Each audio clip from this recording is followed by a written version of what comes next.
नमस्कार, बहुत स्वागत है आपका। आप देख रहे हैं ग्रैंड ज्योतिष सीक्रेट। मीन राशि वालों, शनि की 7.5 शुरू हो चुकी है और ये मई का महीना आपके जीवन में क्या कुछ बड़ा बदलाव लाने वाला है, क्योंकि 7.5 शुरू होने के बाद आपकी जीवन बहुत हद तक बदलने वाली है। क्या मिलेगी सफलता, ग्रहों की चाल क्या कहती है, चलिए जानते हैं विस्तार पे। देखिए, पंचम भाव पर देवगुरु बृहस्पति की पूर्ण दृष्टि रहेगी मई के महीने में। तो विद्यार्थियों के लिए पढ़ाई लिखाई को लेकर जो फोकस है उनका वो बढ़ेगा, पढ़ाई में मन लगेगा, चीज़ें एकदम परफेक्ट होने लगेगी और यहाँ तक कि कोई एग्जाम वगैरह है तो वो भी आप क्लियर कर पाएंगे। दूसरी तरफ हालांकि ये वक्त आपका जो देवगुरु बृहस्पति की दृष्टि पंचम भाव पर है आपके लिए 13 अप्रैल से शुरू हो चुकी है। द्वितीय भाव में राहु देव हैं और राहु देव के द्वितीय भाव में होने से कहीं ना कहीं छोटे मोटे मनमुटाव घर परिवार पर रहेंगे। तो आपको विवादों से बचना है और कोर्ट कचहरी जैसी चीज़ें तो बिल्कुल भी नहीं पड़ना, नहीं तो लंबा खींचेगा, परेशान हो जाएंगे, तो ध्यान रखें। सप्तम भाव पर देवगुरु बृहस्पति, मंगल और शुक्र की पूर्ण दृष्टि रहेगी मई के महीने में। तो वैवाहिक जीवन आपका उत्तम रहेगा अन्य महीने की अपेक्षा, क्योंकि जब गुरु मंगल शुक्र सब अपनी शुभ दृष्टि देंगे तो कहीं ना कहीं जीवन साथी का हर कदम पर सपोर्ट मिलेगा। और द्वितीय भाव में राहु आर्थिक तौर पर थोड़ा नुकसान देगा, धन बचने नहीं देगा, थोड़ा खर्चा कराएगा। अपने स्वास्थ्य का भी आपको ध्यान रखना है। और छठे भाव के जो स्वामी सूर्य हैं, द्वितीय भाव में राहु के साथ रहने से थोड़ा सा कहीं ना कहीं मानसिक तनाव।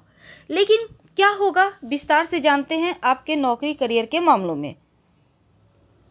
तो मई का महीना आपके लिए पूर्णतया अच्छा है, क्योंकि दसम भाव के स्वामी बृहस्पति का प्रथम यानी लग्न में शुक्र के साथ रहने से आपके लिए सारे चीज़ें अनुकूल है, सारे मनोरथ पूर्ण होंगे, हर कार्य में सफलता मिलेगी।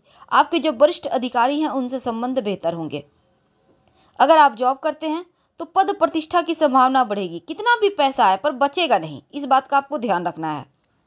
हालांकि जैसे ही मंगल का बृहस्पति और शुक्र के साथ गोचर होगा तो आपको कामयाबी ज़्यादा मिलेगी, लेकिन जोश में आकर कोई भी गलत निर्णय मत लीजिएगा, इससे आपको बचना होगा। और सप्तम भाव में बृहस्पति शुक्र मंगल की पूर्ण दृष्टि होने से जो व्यापारी भाई लोग हैं उनको खूब फायदा होगा। व्यापार में आपको अच्छे लाभ होंगे। पार्टनरशिप में कोई काम करते हैं तो लाभ होने की संभावना बढ़ जाएगी और नए सौदे भी आपके होंगे। विदेशी कारोबार से जुड़े हैं तो लाभ तो छक्कर होगा, क्योंकि ये समय आपके व्यापार के विस्तार का है। धन की बात करते हैं तो मिला जुला हुआ वक्त है, क्योंकि द्वितीय भाव में राहु के होने से, द्वितीय भाव में शनि ग्रह के पूर्ण दृष्टि होने से आर्थिक तौर पर थोड़ा नुकसान हो रहा है। आपकी जो जमा पूंजी है थोड़े खर्चे होंगे, हालांकि धन आएगा लेकिन खर्च होंगे। शेयर मार्केटिंग से जुड़े हैं तो लाभ होगा, क्योंकि यहाँ पर आकस्मिक धन लाभ के योग राहु देव बना रहे हैं। माह के उत्तरार्ध में विदेशी धन प्राप्त होने की प्रबल संभावना बनती है। विदेश से धन, विदेशी जमीन से लाभ, विदेशी जमीन पे नौकरी, विदेशी वस्तु से आपको लाभ, पैतृक संपत्ति वगैरह में जो आपको हिस्सेदारी चाहिए था वो भी मिलेगा। और व्यापारी हैं तो धन आने की प्रबल संभावना है। धार्मिक कार्यों पर थोड़े खर्चे होंगे। हाँ, आपको सलाह दी जाती है कि जीवन साथी के सलाह से अगर आप काम करें तो आपको ज़्यादा लाभ होगा। और कहीं भी पैसे लंबे समय के लिए इन्वेस्ट ना करें। अगर आप बैंक से लोन वगैरह लेने की सोच रहे हैं तो थोड़ा सा इंतज़ार कर लें तो उत्तम होगा, क्योंकि ये पीरियड आपको लोन लेने के लिए सही नहीं है, नहीं तो लोन आप लंबे समय तक चुका नहीं पाएंगे। स्वास्थ्य की जानते हैं। छठे भाव के स्वामी सूर्य शुरुआत में द्वितीय भाव में रहेंगे राहु के साथ, तो मानसिक तनाव देंगे। राहु और सूर्य ग्रहण दोष बनाकर टेंशन बढ़ाएंगे, मुश्किलें बढ़ाएंगे, काम बिगाड़ेंगे, डिप्रेशन देंगे। और किसी खास व्यक्ति की दोस्ती से थोड़ा दूरी रखिए। आप कब सोते हैं, कब जागते हैं, ये बहुत ज़रूरी है। इसलिए सुबह उठें, व्यायाम करें, योगा करें, अपने आप को फिट रखें, बेवजह की बातों को तूल ना दें और अपने आप को मनोरंजन की चीज़ों में व्यस्त रखें। थोड़ा सा मानसिक तनाव है, इसलिए डॉक्टर के संपर्क में रहें तो उत्तम रहेगा।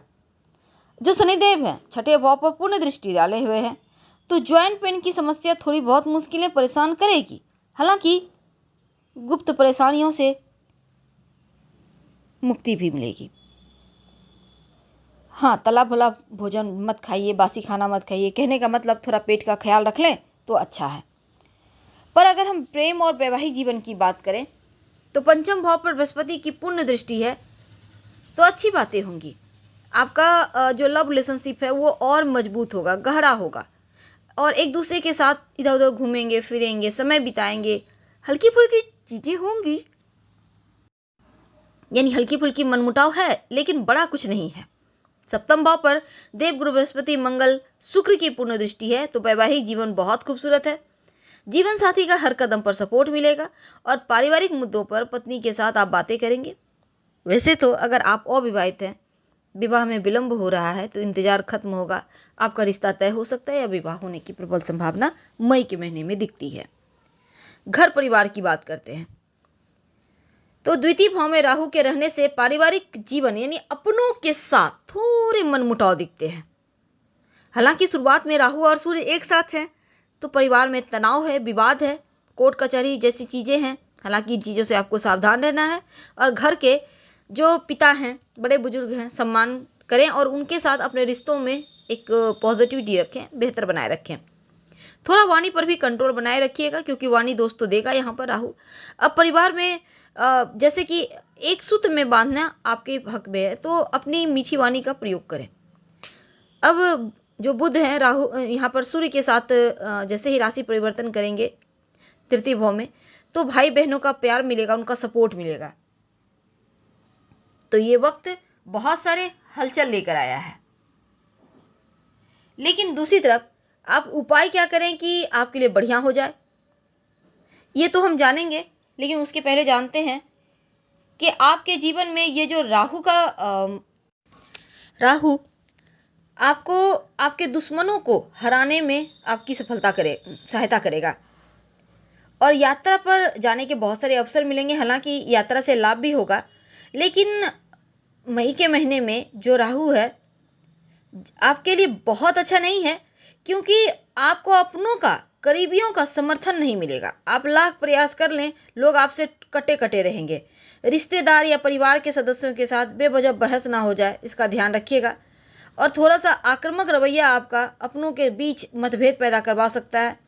हालांकि जीवन साथी के साथ बेवजह मत उलझिए, अनचाहे बातें करने से बचिए। थोड़ा सा अहंकार है, थोड़ा सा कड़वी भाषण है, इसको आप मीठापन में बदल सकते हैं। हालांकि इस समय कहीं ना कहीं खर्चा बढ़ाएगा राहु, तो बैंक बैलेंस घटेगा या फिर आप पैसे जोड़ नहीं पाएंगे, इसलिए खर्चों पर कंट्रोल रखें। और इस दौरान बड़ा इन्वेस्टमेंट बिल्कुल भी ना करें, बचिए, क्योंकि थोड़ा मानसिक तनाव भी है। तो अपने आसपास का वातावरण को बेहतर बनाने के लिए आपको प्रयास जरूर करना चाहिए। तो आपको इस मई के महीने को और बेहतर बनाने के लिए मंगलवार के दिन ही नहीं बल्कि रोज सुबह हनुमान चालीसा पढ़कर दिन की शुरुआत करना है। और आप दूसरी बात, आपको थोड़ा सा यहाँ पर अपने हेल्थ को ध्यान रखना है, इसलिए आप किसी भी गुरुवार के दिन पास के मंदिर में 2 हल्दी की गांठ दान कराइएगा। मंदिर में जाके रख आइए, आप किसी को देना नहीं है। और रोज संभव हो तो राम रक्षा स्तोत्र का पाठ करें क्योंकि टेंशन थोड़ा ज़्यादा है, उससे मुक्ति मिलेगी। फिलहाल आपसे विदा लेंगे। हर हर महादेव। धन्यवाद।